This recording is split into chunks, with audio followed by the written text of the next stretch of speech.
According to a legal expert, President Trump could soon be facing an arrest warrant from the ICC, which is the International Criminal Court.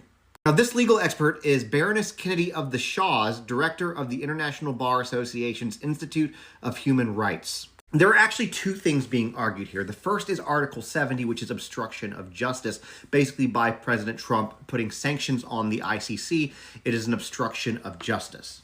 And for those of y'all who don't know, those sanctions are in response to the ICC investigating Israel and Benjamin Netanyahu for basically human rights violations. Now, that leads us to the second part.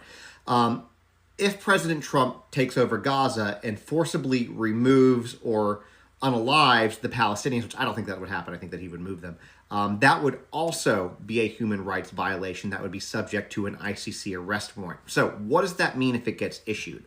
Well, Putin's had an arrest warrant for years through the ICC, and as you can see, he's still in Russia. So if they stay in their own country or countries that aren't part of the ICC, then there is no arrest, no action that could be taken. Unfortunately, a lot of our allies are part of the ICC, meaning that if he were to touch down in any of those countries, they could make the decision to take him into custody.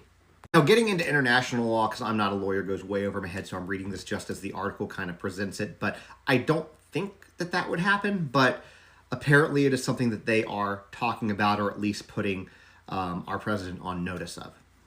Anyways, as always, drop your thoughts about this particular development in the comments. Make sure that follow button, and of course, follow me on Substack and IG if you don't already.